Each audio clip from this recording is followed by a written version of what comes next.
Coping with COVID is brought to you by the South Carolina Department of Health and Environmental Control. Visit scdheck.gov for an updated list of testing sites and important information on how to protect yourself, your family, and friends from the coronavirus. SCDHEC, healthy people, healthy communities. Also, the City of Columbia Office of Business Opportunities, helping to meet the needs of small, minority, and women-owned businesses in the City of Columbia. Log on to columbiasc.net/OBO. Agape Counseling and Training Center. Call 803-779-2777 for licensed professionals of counselors and social workers helping families, engaged and married couples, and individuals of all ages gain an understanding of all aspects of their life. If you're having a challenge coping with COVID, contact Agape Counseling and Training Center at agapects.com. And Columbia Housing Authority. The agency is looking for stories from former residents of Allen Benedict Court to retain some of the property's rich history. In its 80-year life, Allen Benedict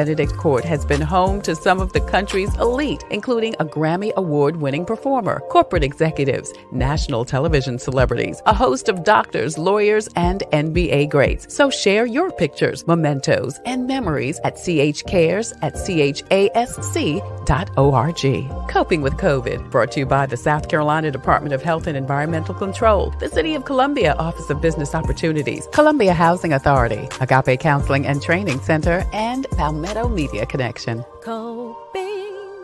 Coping with COVID with Tre Tailor. Fight the spread and take a stand against coronavirus. Wear a mask in public. Stay at least 6 feet apart from others. And get tested. Join us and fight the spread. Visit scdheck.gov/COVID-19. Happy Saturday to you. I am Tre Tailor, and you're watching Coping with COVID, updates on the pandemic and information to help you thrive and survive COVID-19. As you heard, it's brought to you by SCDHEC, In It Together, the City of Columbia Office of Business Opportunities, Palmetto Media Connections, and Agape Counseling and Training Center. Listen, if you are having some challenges coping with COVID, you don't have to be alone. Contact the folks at Agape Counseling and Training Center. Well, today, if you want to excel in a field, you go to someone who has excelled in that field. And if you're interested in the fashion industry, Alicia Zeigler is your go-to, and she's written a book with incredible advice to help you in the fashion industry and make you be a fashion pro. Alicia Zeigler joins us today on Coping with COVID. Thank you, beautiful. Thank you for having me. Absolutely. Absolutely. We're going to get to Alicia next and her book, Fashion Fauxpas, next on Coping with COVID. But first, to COVID community updates. 2 significant debates have been canceled. Yesterday, Senate debate between Lindsey Graham and Senator Jamie Harrison was niched because Graham refused to be tested for COVID after Harrison made the request. Instead, each candidate was given a moderator, 2 panelists, and 25 minutes. Meanwhile, the upcoming presidential debate has also been canceled by the Debate Commission. They suggested moving it to a virtual event due to the president's recent COVID diagnosis. The Trump camp refused to do it online. And again, both Biden and Trump will hold their own events virtually. The final debate is still scheduled to take place on October 29th. And now you can visit your loved ones in nursing homes. There are some restrictions, though. The COVID numbers must be under control inside the facility and in the county the home is located in. Now, the visits can last only 30 minutes and will be decided based on the need of the resident. Previous visits were only outside, allowed outside. And DHEC says COVID cases in more than 1,000 K through 12 students have been reported as of yesterday. Now, the numbers include private and public schools across the state. In the Midlands, 120 public and private schools are reporting positive COVID test cases among students. And this doesn't mean they contracted it at school, nor do these numbers include children that are virtual learners. This is only those who are doing in-person learning. SCDHEC has your most up-to-date list of times, dates, and locations for COVID testing in and around South Carolina. Please check the bottom of the screen throughout the show for more information. And that includes COVID tests in Winsboro, Camden, Newberry, Florence, Orangeburg, Columbia, Allendale, and Aiken. You can also see information about the DHEC Care Line. Now, you can call the DHEC Care Line if you want information about the virus and if you need transportation to get a test. Now, if you are immobile and can't get to a COVID test, Richland and Clarendon County EMS districts are actually going in your home and giving tests. If you want more information, again, that is listed on the screen right now. Now, if you want to win some great prizes from the City of Columbia, the Mask Up contest is still going on. Take a picture of yourself, post it on maskupcolumbiasc.com. Get your family and friends to like and share it, and you could be a winner from maskupcolumbiasc.com.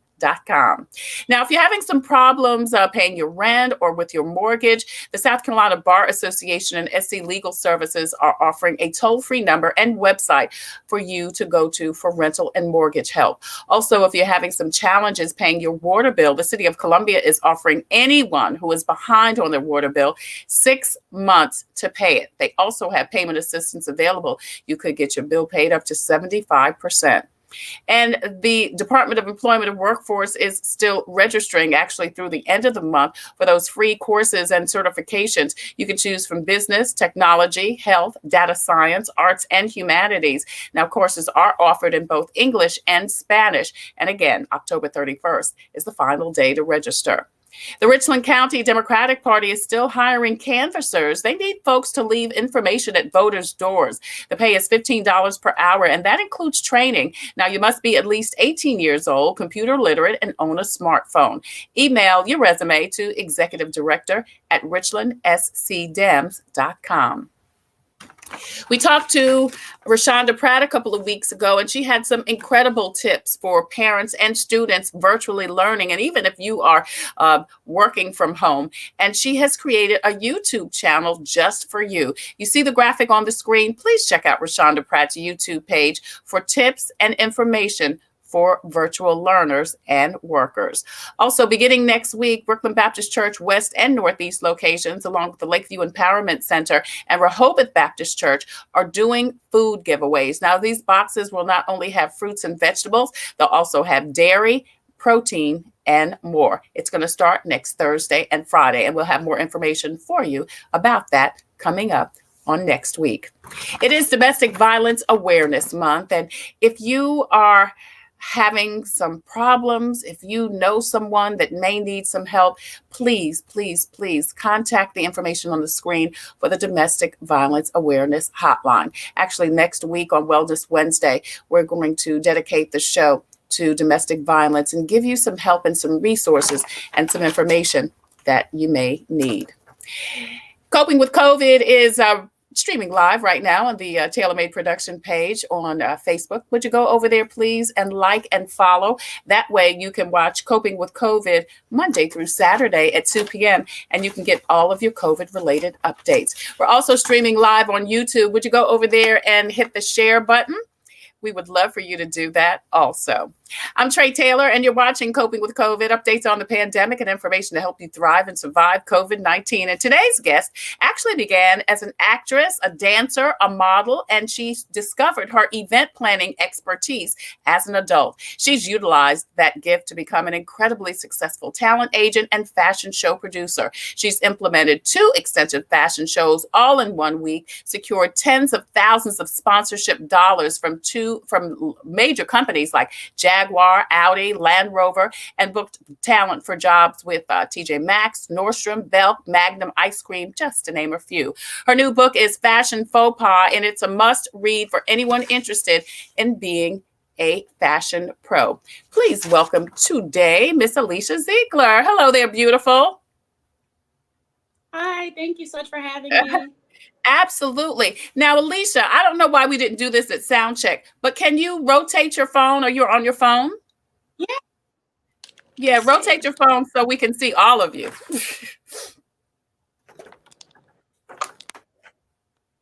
There you go. Is that better? See? That is wonderful.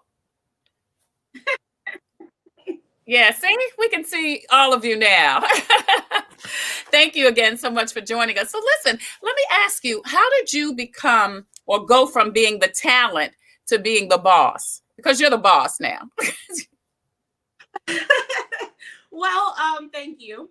My mom in modeling and acting when we were in New York. I'm from the Bronx, and we worked with Gerber, Miss Butterworth, Teddy Ruxpin, Zares Bradley's, just a bunch of different, clients in New York, and we moved to the Carolinas. And when we moved down here, there wasn't a lot in the way of entertainment and like talent Right. agents and television and film and things like that. So we kind of got out of it. And as an adult, I wanted to, do something to help some of the nonprofits in Columbia. And I actually partnered with Sister Care of Columbia to do a fundraising fashion show. It was just an idea that I had to kind of give back to the community. And it was really successful. And during that time, I met a lot of models who were hungry for management and guidance in Columbia. And then everything just kind of transpired from there.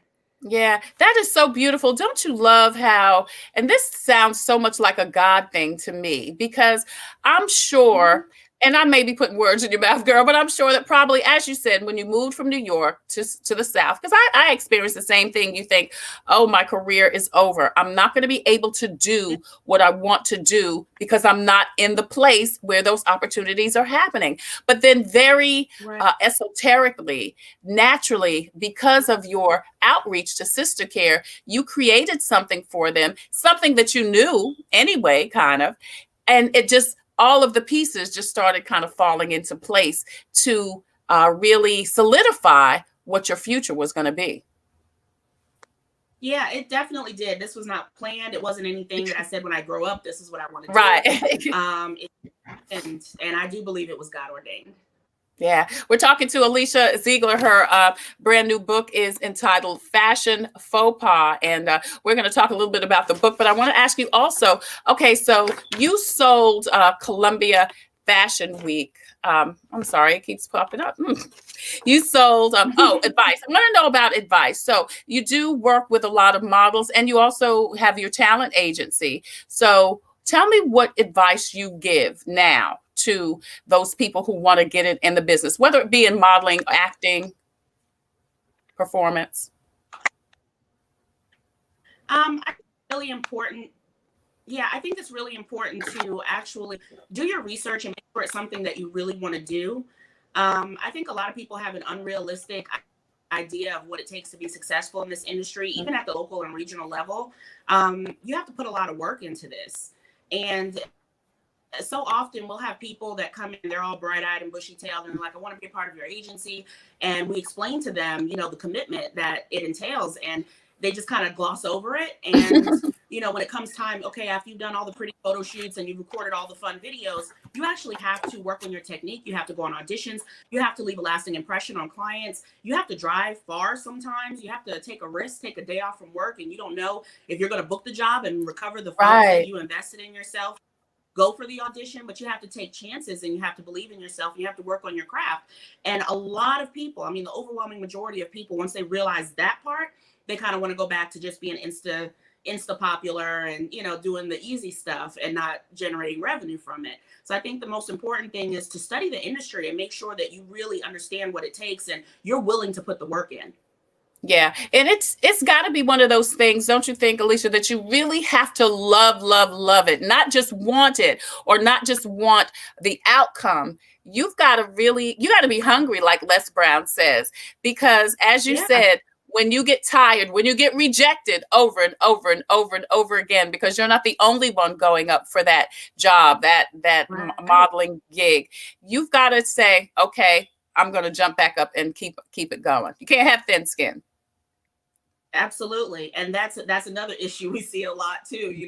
The first time, someone receives constructive criticism or less than favorable feedback from a, casting company or, a film producer or, someone casting for a show or a collection or something like that, they can't handle it.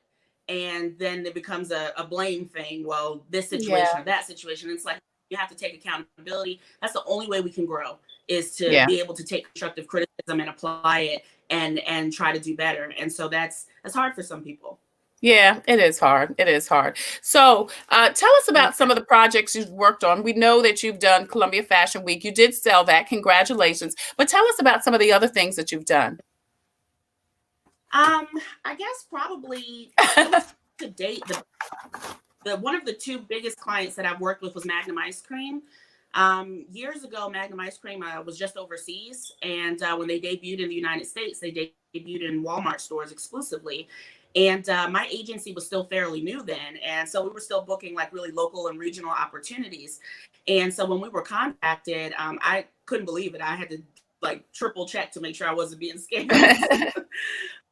But we were contacted to provide brand ambassadors to staff as many Walmarts as we could possibly staff in the Carolinas and Georgia to do the product displays in the stores and, you know, give out the coupons and the free samples and everything for their U.S. release of Magnum ice cream. That was one of the biggest clients that I've ever worked with. Moen. They were working on a project, the people who do the faucets and fixtures. They were working on a project in the Carolinas, and they retained our services. That's probably the second largest paying project that I've received to date.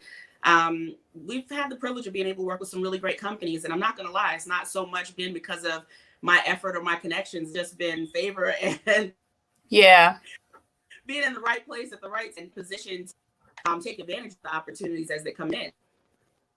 Well, let's talk about taking advantage of opportunities, because when you get those opportunities, when you make those connections, how do you continue to nurture those relationships so that you can then go back to them and maybe do additional business or bigger business?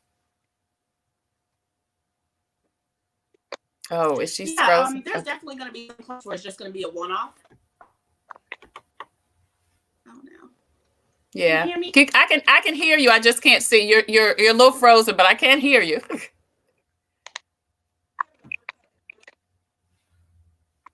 Okay, sorry about that. I don't know what's going on here. I am connected to my office Wi-Fi. But I think what was your question again? I'm sorry. The question is, no, it's okay. It's once you make those connections, then how do you continue to nurture those relationships so that you can continue to do business with those companies?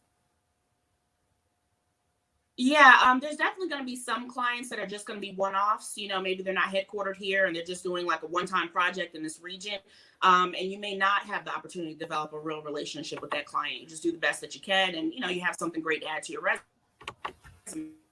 But sometimes that there's a lot of different steps. One, making sure that you know you respond, you know, and you communicate effectively with them and professionally. You provide quality talent. You do what you say you're going to do. You do what they hired you to do, and you make sure that you execute the project exactly according to the client specifications. Every step of the way, you don't get to change anything. You don't get to assume anything. You have to make sure that you dot all your I's and cross all of your T's.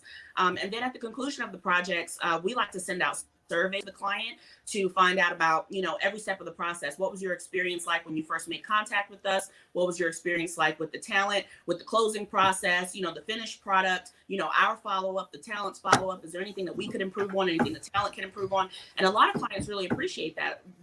A lot of clients actually say that they don't get that from a lot of people. You know, no one cares after they've cashed the check, you know, how right. You know, they were with the project, especially if they know in advance it's going to be a one-off. So they appreciate the follow-up. And then, you know, little things like handwritten Christmas cards and, you know, making sure that the clients are added to your mailing list. You let them know that you have new talent added to the roster. You know, little things like that. Yeah, and that just sounds like a business etiquette. That's just basic business etiquette. Yeah. All right, so let's talk. You know, just No, I was going to say, and I think we've lost some of that because of all the technology. We've lost that personal touch with people. We have, and I still like papers and pens, and I like to get things in the mail. I like to get cards. I like to get gifts, you know. Very often I'm known for, I have so many addresses saved in my Amazon account. Like every time I have an interaction with someone, they're getting something delivered from Amazon to their house. And people are just like, oh my gosh, like you just used to electronic, you know, thank yous, electronic follow up at your home saying thank you. I appreciate, you know, working with you. To get a handwritten card on your birthday or on Christmas. People remember those things. Those things matter. Yeah. We're talking to Alicia Zeigler. Her brand new book, Fashion Fauxpas, really is a must read for anyone that wants to be a pro in the fashion industry. So let's get to the book, Alicia, because you have 10 chapters, I would say, that kind of take people through the things they need to know to be successful in the fashion industry. Is that correct? Yes, these are like the top 10 areas that I felt like impacted me the most, or that I had the most experience in, or the most to say about.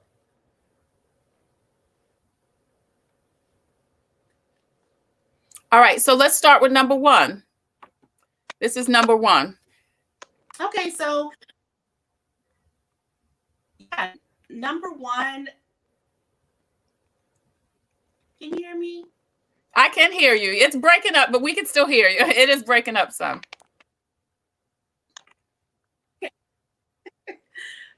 So yeah, number one is 10 things that I wish I'd known when I started in the fashion event planning industry. As I mentioned early on, it's important to do your research.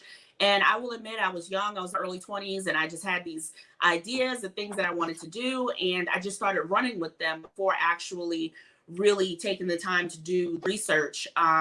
As far as what it really would entail, if I got really committed to this particular field, and what it would require of me. And I didn't have mentorship, and it's not something that I've gone to school for, so I didn't take the time to study the way I should have when I first started. And so therefore, a series of mistakes and, crisis management, PR situations ensued, when I was young in my career, because I didn't take that time. And so that first chapter is just basically a short list of 10 things that I wish I would have known when I first started. Right. You want to say what a couple of those things are?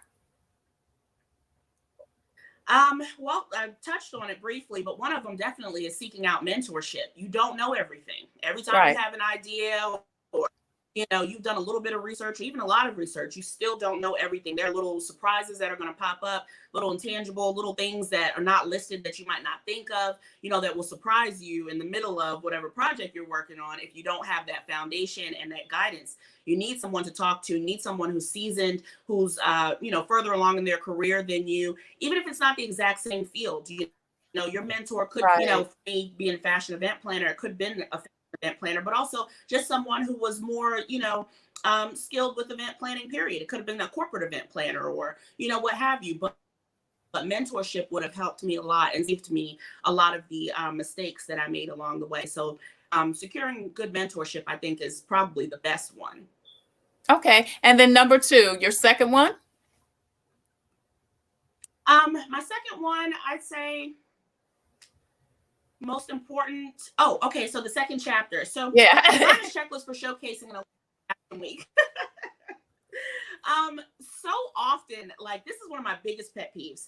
When I'm producing a fashion week or a multi-day fashion event, we'll have people who will pay top dollar to be able to showcase a collection at the event, and they're not prepared to showcase. Just because you can sew doesn't mean that you know how to monetize your gift or your skill. Showcasing a collection at a fashion week should turn a profit for you. You should have a system in place to be able to make your money back off your showcase fees, your travel fees, your accommodation fees, for you and for your team to bring with you to produce the show, and then a plan in place to be able to market your brand, to be able to stand out and separate yourself from all of the other designers and retailers who are showcasing that week, and a way to go home with the also, making sure that you secure marketing materials to put in the gift bags, also investing in a vendor table.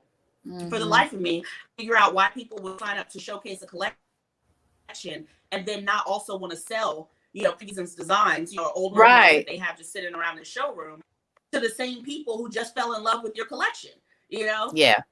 And so there's a lot of things. And also your branding, as far as, your packaging, your logo. You could be the best designer in the world and design the most beautiful gowns, but have a horrible logo or have horrible branding and your website is poorly designed. Those things will, cost you money in the long run. So this checklist is basically how to make sure that you stand out, how to make sure that you're packaged correctly, and you have a great show.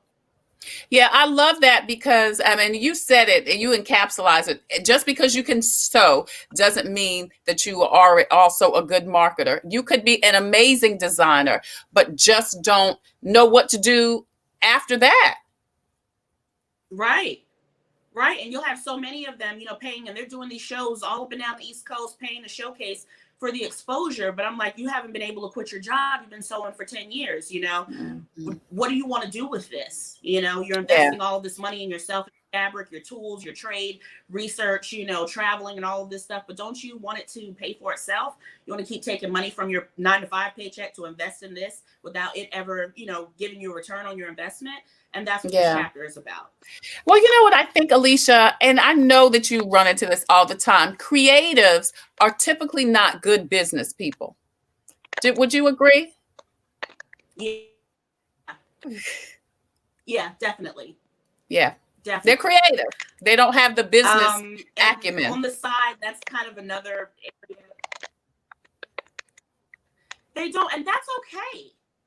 That's okay. You don't have to know how to do everything, and that's one of the big things that I talk about as well is learn to acknowledge what you're good at and what you're not good at. It doesn't mean that you're going to fail at what you're doing. It just means that you need to learn to outsource. You may need to learn to study how to do some other things on your own if you can't afford to outsource yet. If you have a budget to outsource, there are a lot of ways that you can do it on the low end, the affordable end, all the way up to like top tier, high end outsourcing. But learn what your strengths and weaknesses are. If you're not good with money and handling your bookkeeping, then there's software for that, or you might need to hire someone for that. But you can't do everything, You can't do everything well. I learned that the hard way. You got to acknowledge what you do well and what you need help with.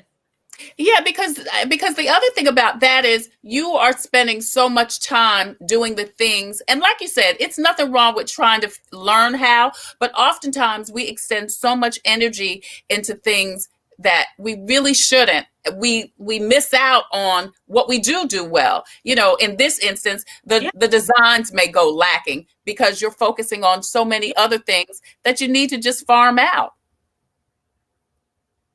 Exactly. And you'll spend so much time running your company that you don't have time to run your company ultimately. Yes. And that's when you experience things like entrepreneur burnout and, getting discouraged and things like that because you're doing more than you'd be doing. Right. All right. So chapter 3 is how to secure quality vendors and swap for your fashion show. That's good. Swag for your fashion show. Yeah, with this chapter, this is a question that I get so often from young up-and-coming people in the fashion industry is, how do you get your vendors? How do you get, like all these great items for your gift bags? Like over the course of my career, I've been getting stuff for free. I love free swag. And this chapter, we talk about how to reach out to corporations, where to go, how to get to the right person at a corporation that can help you to be able to get, items for your event.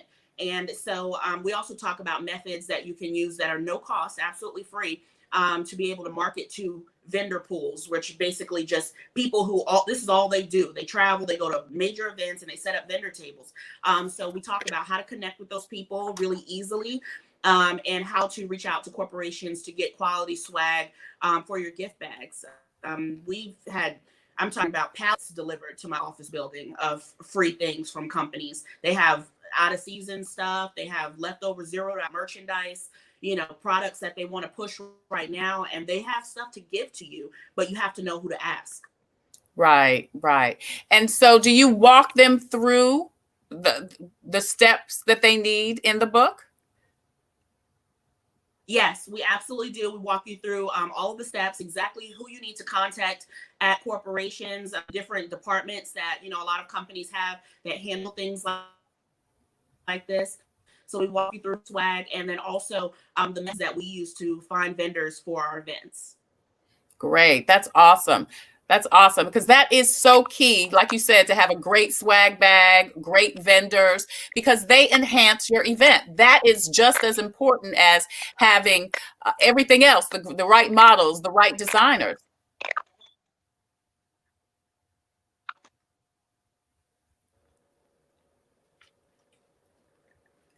All right, we'll go to number 3, Alicia. I think she's frozen again. This is on number 4. Okay.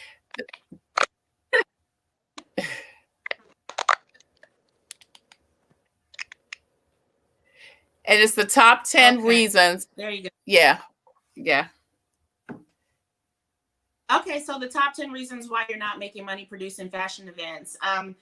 I think a lot of people, just like I did, you kind of have a really great idea and you just start running towards your goal without really working out what you need to do in order to be successful. And I think one of the things that I've noticed with a lot of young people who come to me that want to do fashion shows or that are already doing them is that they put the cart before the horse. They're not looking at numbers and their budget and, like kind of setting out, this is what it's going to cost me to produce the show. This is how much I would like to earn for myself. This is how much I will have to pay, people who are helping me to produce the show. These are for surprise expenses and things that might pop up, other expenses that we may incur. And people are not doing that. A lot of, again, with the creative side, people are just like, I have this amazing idea. I'm feeling inspired. I want to do this thing. And I'm just start doing it. I'm going to walk on faith and God's going to bless me and doors are going to open and everything's going to work itself out.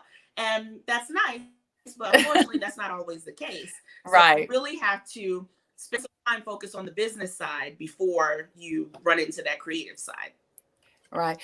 We're talking to Alicia Zeigler about her book, Fashion Fauxpas. It's a must read for anyone that wants to get into the fashion industry. We're going to come back with Alicia after the break and discuss more about the book. And she'll give us more of these fashion faux pas tips coming up next on Coping with COVID. I'm Tre Tailor. We'll be right back.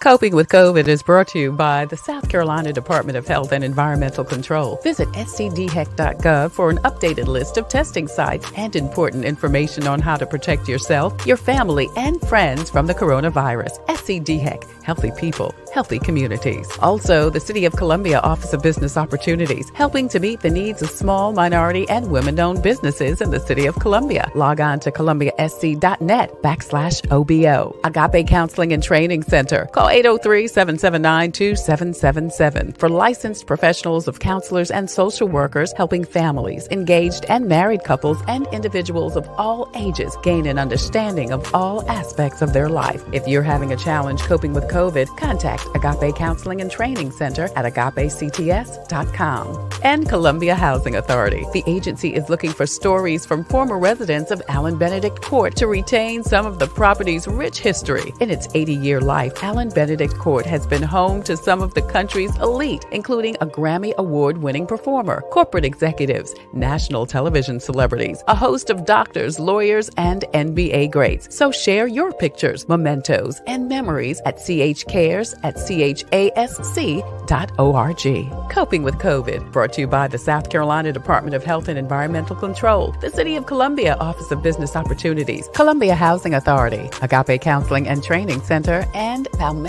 Media Connection. Coping with COVID with Tre Tailor.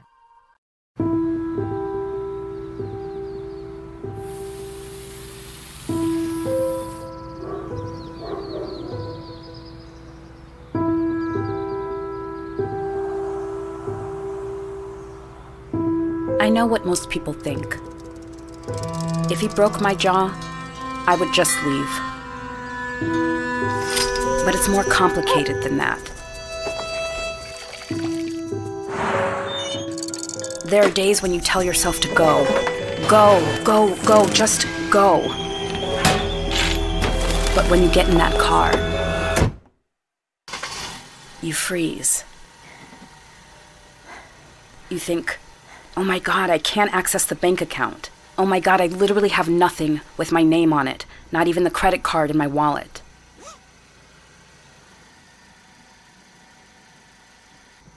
Oh my God, I'd have to quit because he knows where I work.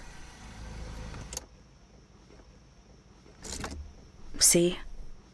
Not that easy to leave, is it?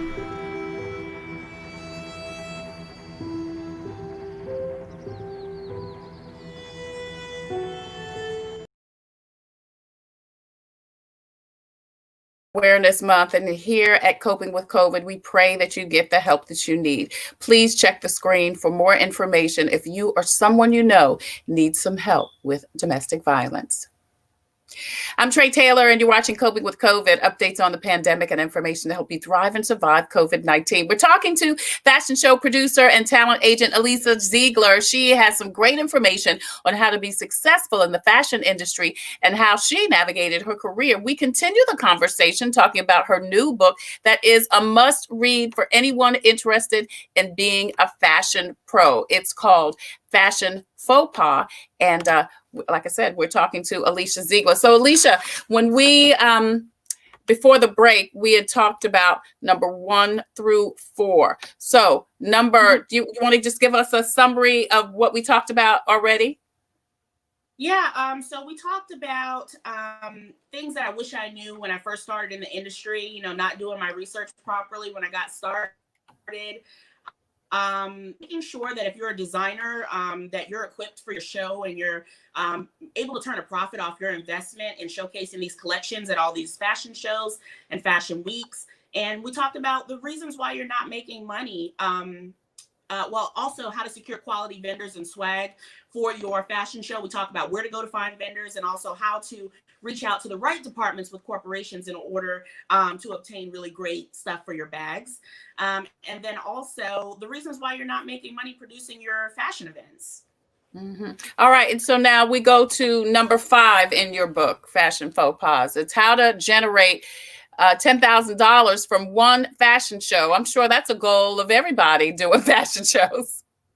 Yeah, I actually was able to reach that goal, exceed that goal, my very first fashion event. My first fashion event, my first year with Columbia Fashion Week was some of the greatest accomplishments of my career and some of the biggest failures of my career. Yeah. I accomplished the impossible and I made the biggest mistakes that same year. So I always have mixed feelings about the first year. But really, I think 5 and I think it's 7 kind of go hand in hand.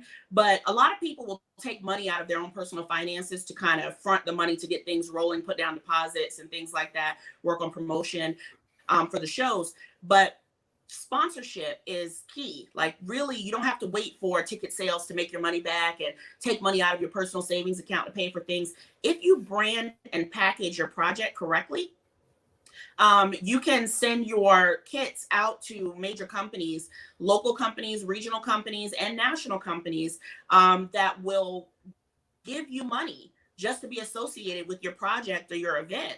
And a lot of people are intimidated by that option. They think that, oh, well, it's the first year, no one's going to give me money, or I'm too new, or I don't have experience. Yeah, or maybe there's not enough interest, but you don't know unless you take a chance. And my very first show, I was terrified. And I did it, and they said yes. They were like, yeah, we'll cut you a check for $10,000. I was like, what? I couldn't believe it, So you got to go, even when you're scared, even when you're unsure, you got to just step out on faith and try it. Yeah. I love that. Yeah. So, that's great. That's great. And you're right. You just have to do it afraid. You just have to do it afraid and not be afraid of the no. Because listen, you got a 50-50 chance. They can say yes or they can say no. You got a 50-50 chance, so your odds are good. It's true. It's absolutely true. And, there were so many things that, that I was feeling like maybe I shouldn't ask, I shouldn't pursue it. Maybe I'm not ready. And I was really doubting myself. And even I'll share, this is one thing that I share in the book, but I will go ahead and talk about it, is that my first major sponsorship was with Audi. And I had to go to the Audi dealership. I was young, I was in my early 20s. I was a newlywed. We were tight on money. And I had a Ford Explorer. And my Explorer, there was like a defect with the Explorers, like from a certain year to a certain year where they squeaked really bad. Right. And there was nothing wrong with the car, but you could hear it coming like a mile and a half away. And I was like, I can't go to the Audi dealership. Explorer. They're not going to take me seriously. They're not going to give me money. But I didn't let it stop me. And I still went. I parked on the side. And I walked up and I wound up with my presentation. And the next time I was there was to pick up a check for $10,000, so you just got to go for it. Yeah. I love that. All right. So number 6. So number 6 is how to promote your event with zero marketing budget. Ideally, yes, you would love to be able to walk into, an idea or a project or an event for the first time and have a huge marketing budget to be able to buy billboards and, print advertisements and all kinds of things. But we're in a digital age. And there are so many resources and platforms available for you to be able to market your Yes, event yes, without having yeah. any money. And so we talk about that. Free exposure. We talk about community partnerships and developing relationships with people who can help you spread the word through their platforms, and how to offer proper incentives for people who are, joining you in that capacity, to make it worth their while. And we also talk about, again, there are multiple types of sponsorships. So there are sponsorships where you can get cash, and then there are in-kind sponsorships where they can contribute things. Like I had a sponsorship with a major news station in Columbia, South Carolina one year where they gave us $30,000 in in-kind sponsorships to be That's affiliated with the huge. event.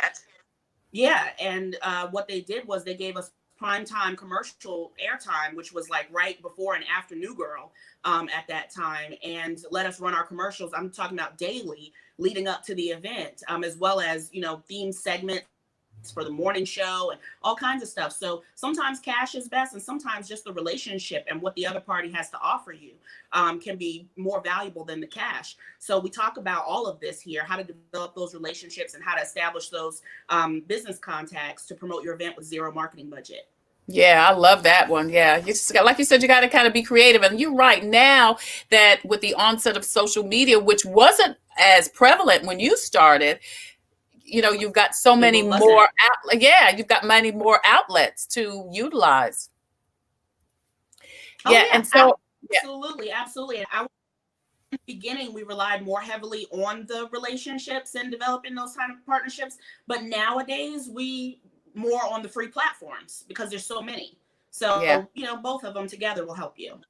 Yeah, and people really spend a lot of time on social media. I'll tell you, doing my research for this show, found that there's such a huge demographic of people that rely on social media solely for their news and information. They're not watching TV. They're not listening to the radio for the most part, except for music intensive. They're not, sure enough, not reading a newspaper. They're relying on social media. So this is where there is a Yeah. huge demographic, So Yeah. people And need you to have to learn know how where to your use it. audience is. Right, exactly, exactly. All right, so number 7. So, how to secure major sponsors for your fashion event. I know that I've talked about that a little bit because some of these chapters kind of overlap or kind of tie into each other. But this chapter really is about the step-by-step process as far as putting together your sponsorship kits, which over the years, sponsorship kit styles have changed drastically. So, you got to know how to put together a sponsorship kit that's going to get you money. So you got to know what about your event you can monetize. And I think that's something that people don't really think about either. They just think, well, I'm doing a show, sponsor the show. But you have to break your show down into little tiny parts, as far as, is there an area that can be sponsored? Is there a table that can be Right, sponsored? Is right. there a line that can be sponsored? Is there a segment of the show that can be sponsored? The DJ booth can be sponsored.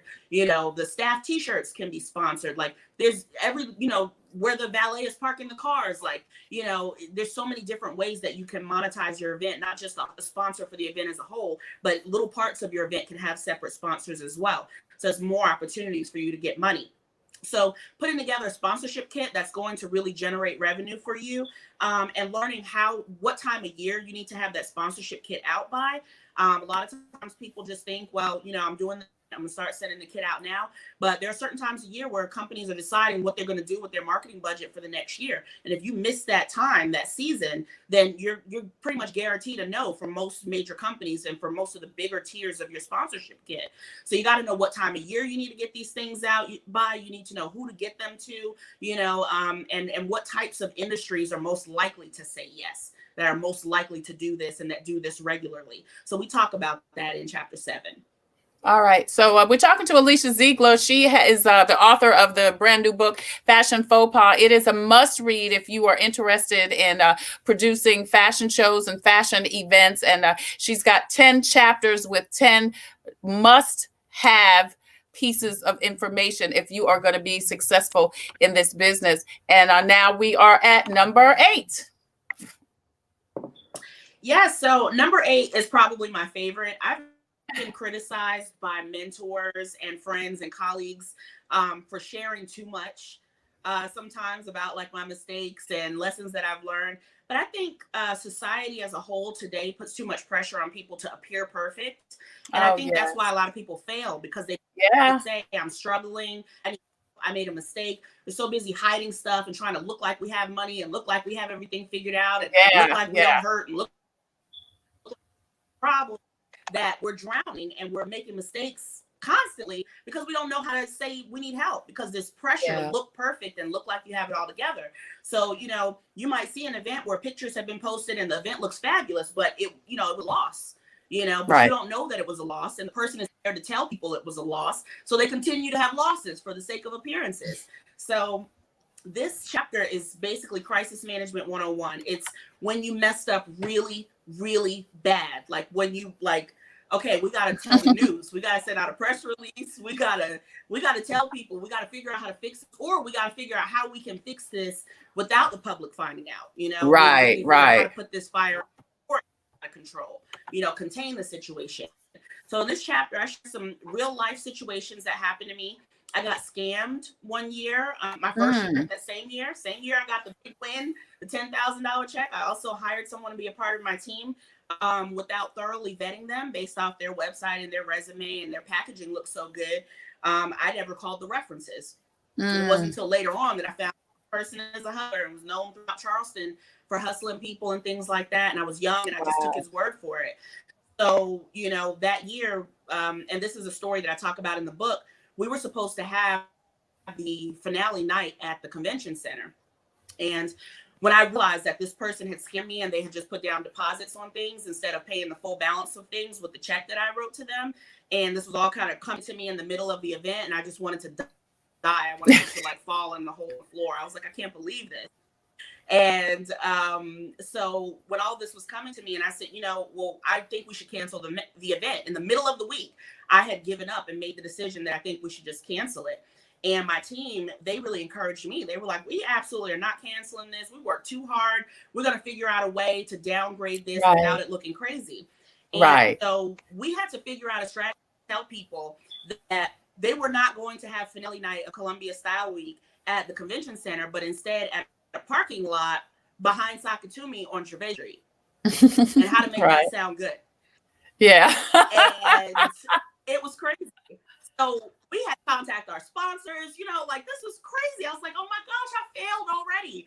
So we reached out to Audi. Audi was amazing. They were like, listen, this is what we're going to do. We're going to bring the cars out. We're going to build a runway with the cars, and we're going to use the headlights and the lights for the show. And then started pulling together, and we had created this amazing night. And people were like, this was amazing. We ended up sending press releases out to the media saying we were decided to do a New York style outdoor pup show. And the energy was amazing. Everyone was happy. And at the end of the night, these people who paid for like $50 and $75 front row VIP convention center seats, who were outside in a parking lot on Gervais Street, were coming up to me all night, shaking my hand, saying, I felt like I was in a big city. I felt like I was in New York. This was amazing. I hope you do this again next year. And they had no idea what I was actually going through. You know? So crisis management, what happens when you mess up and what you do about it. Yeah. And so do you think, Alicia, that's just woosah and talk to other people who do have your back, or, people that you know and trust? Yeah, I think that taught me right there how important your team is. How important it is to have people who really, really love you, who are really riding for you, and really want you to succeed and really want to succeed with you. Because I also experienced team members who kind of pulled back a little bit when I started to fail. People who just like, ooh, okay, so she's not hot right now. I want to distance myself a little bit from her. I made a mistake, And those people, I'm sure, didn't expect me to still be in the game 12 years later. But I experienced those people as well. So it's important to surround yourself above all else. I mean, there are people with like top tier skill levels who come to me and say they want to work with me. And I'll take a girl who's green with a good heart and good intentions, and I'll raise her and teach her over bringing in somebody who has 10 years experience, because I'd rather be surrounded by good hearts and good people and good energy than your expertise. Absolutely. Absolutely. Yeah. All right. So number 9. All right. So number 9, this is basically all crazy things I've seen happen at fashion events. If you've ever worked or volunteered backstage or participated in a show on the back of the house end, it's crazy. It doesn't matter how organized your show is.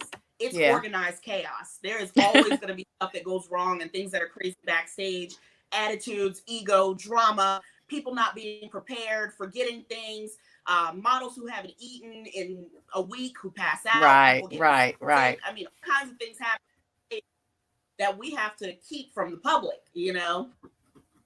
And so this chapter is basically all of the crazy and funny things that I've seen at shows, including my own. I did not exclude myself. I didn't call any other organizers out by name, but I also did not exclude myself from this. And it's just a lighthearted chapter to let you know if any of these things have happened at your event, you're in good company. It can still be okay. So give us one big one, or one funny one. One big one. I would say we were doing a show in a venue where we had an elevator, and this was very difficult to do because we had to send the models down in an elevator, and then they would walk the runway, and then they would come back up the elevator, and the timing had to be perfect to do this. And the elevator stopped working. So of course, that's 5 minutes. Yeah, elevator stopped working. The worst possible thing that could happen that night. And so then we did a brief intermission, trying to get the venue to help us. They don't care. They already got our money. They're like, there's nothing to do. You know, use the stairs. And I'm like, you stairs? You know how many stairs there are? And we still have the second half of this show to produce. So that was probably the funniest thing. Is, 2 models being stuck in the elevator. And oh my goodness! In sweat, running down the stairs in their hair and makeup, and running up, down, up, down, up, down. Wow. Yeah. It was a mess. Oh, but you survived it. You survived it. And I guess it's, keeping a level head. Yeah, keeping a level head because things are going to happen. Yeah. They are. All right. You can't let it ruin, Right. Yeah. Like you said, you just got to center yourself, woosah, and figure it out. Okay, this happened. What am I going to do? What am I going to do now? Because freaking out is not going to help. All right. And so, it's going to make it worse. It's going to make it worse. I know our natural instinct is to say, but you just got to look, girl, and I know this, as Daniel Tiger says, I've got 2 little ones now. So as Daniel Tiger says, when you're feeling sad and you want to roar, take a deep breath and count to 4. That's what Daniel Tiger says.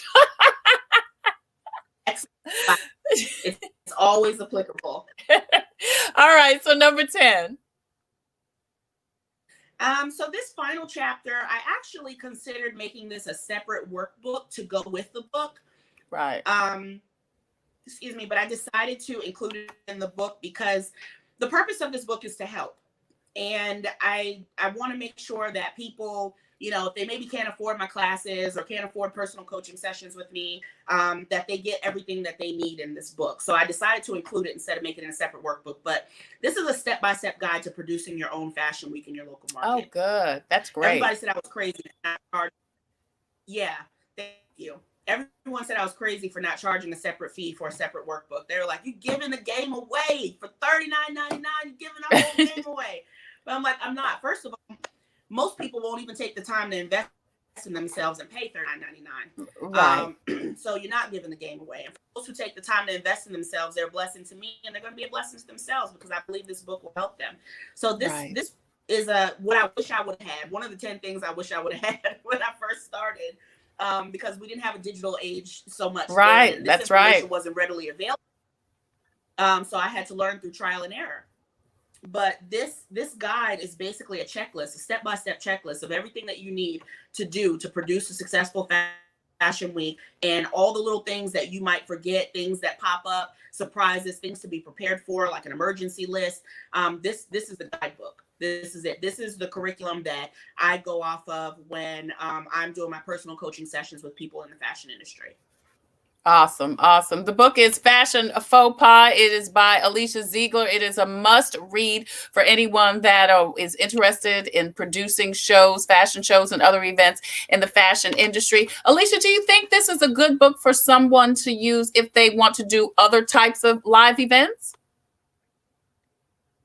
Yeah, definitely. I think event planning is event planning. Yeah. There are some elements to event planning that are just the same across the board. Yeah. So I think if you aspire to, work in event planning in any capacity, this book will help you. And I also think even if you're not involved in event planning, but you're involved in the fashion industry and you could be participating in productions like this in different capacities, it's a good read for you as well. I've said several times when describing the book is it's everything they don't teach you in fashion merchandising school. Right, right. So it's the real life, real world situations. Absolutely. Rashonda Pratt says, hello, beautiful lady. She says she loves you, Alicia. Thank you, Rashonda. Thank you so much for watching, bro. I appreciate it. Hey, I want to thank everybody for watching Coping with COVID, this incredible interview with Alicia. Please get the book. How can they get the book, Alicia? And I think we have that information. Yeah, thank you. You can go to my website, www.aliciazeigler.info. Which they have the information on the screen. You can follow me on social media, and the link is in my bio. I'm on Facebook, and I'm also on Instagram, just my first name.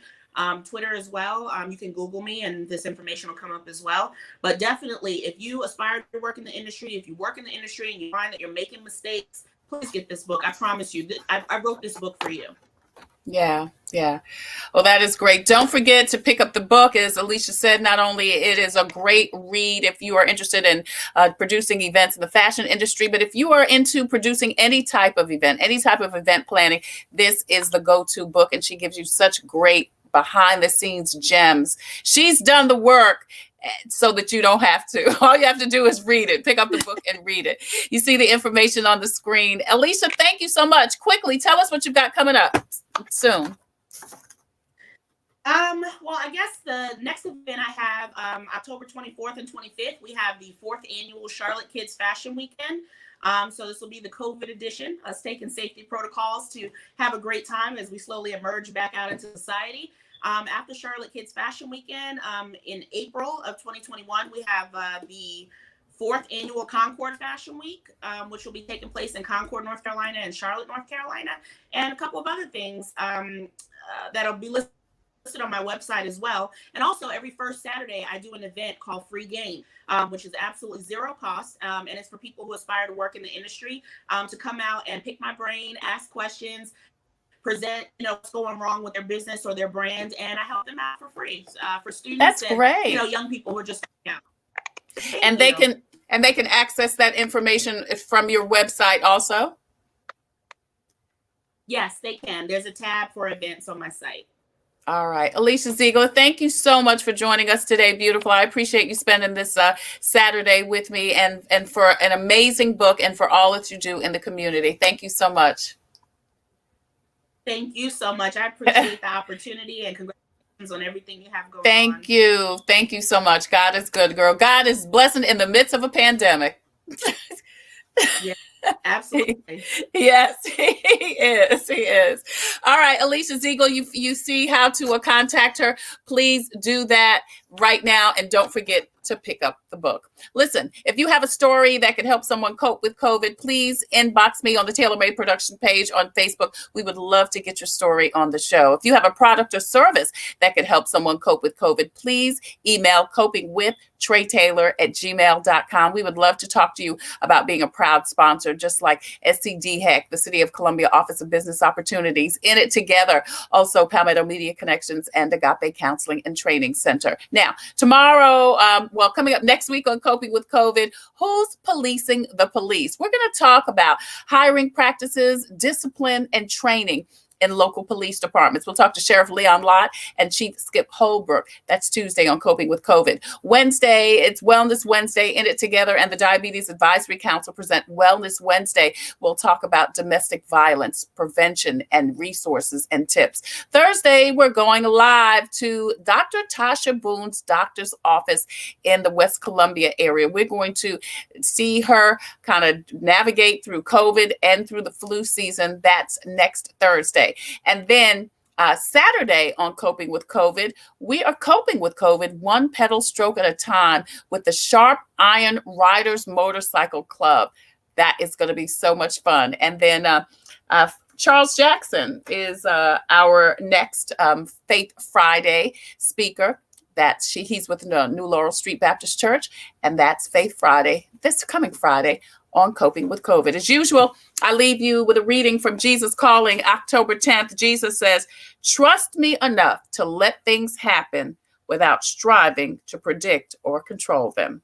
Relax and refresh yourself in the light of my everlasting love. My love light never dims, yet you are often unaware of my radiance. When you protect yourself into the future, rehearsing what you will do or say, you are asking to be self-sufficient, to be adequate without my help. This is a subtle sin so common that it usually slips by unnoticed. The alternative is to live fully in the presence, depending on me," Jesus said, "each and every moment. Rather than fearing your inadequacy, rejoice in my abundant supply. Train your mind to seek my help continually, even if you feel competent to handle everything by yourself. Don't divide your life into things you can do for yourself and things that require my help. Instead, learn to rely on me," Jesus says, "in every situation. This discipline will enable you to enjoy life more and to face each day confidently." That's your Jesus Calling for today, October 10th. I'm Tre Tailor. Thank you again so much for joining us on Coping with COVID. Continue to have an amazing weekend. Take care, be well, stay safe, and please wear your mask over your nose and under your chin. See you guys. Coping with COVID is brought to you by the South Carolina Department of Health and Environmental Control. Visit scdheck.gov for an updated list of testing sites and important information on how to protect yourself, your family, and friends from the coronavirus. SCDHEC, healthy people, healthy communities. Also, the City of Columbia Office of Business Opportunities, helping to meet the needs of small, minority, and women-owned businesses in the City of Columbia. Log on to columbiasc.net/OBO. Agape Counseling and Training Center. Call 803-779-2777 for licensed professionals of counselors and social workers helping families, engaged and married couples, and individuals of all ages gain an understanding of all aspects of their life. If you're having a challenge coping with COVID, contact Agape Counseling and Training Center at agapects.com. And Columbia Housing Authority. The agency is looking for stories from former residents of Allen Benedict Court to retain some of the property's rich history. In its 80-year life, Allen Benedict Court has been home to some of the country's elite, including a Grammy Award-winning performer, corporate executives, national television celebrities, a host of doctors, lawyers, and NBA greats. So share your pictures, mementos, and memories at chasc.org. Coping with COVID, brought to you by the South Carolina Department of Health and Environmental Control, the City of Columbia Office of Business Opportunities, Columbia Housing Authority, Agape Counseling and Training Center, and Palmetto Media Connection. Coping with COVID with Tre Tailor.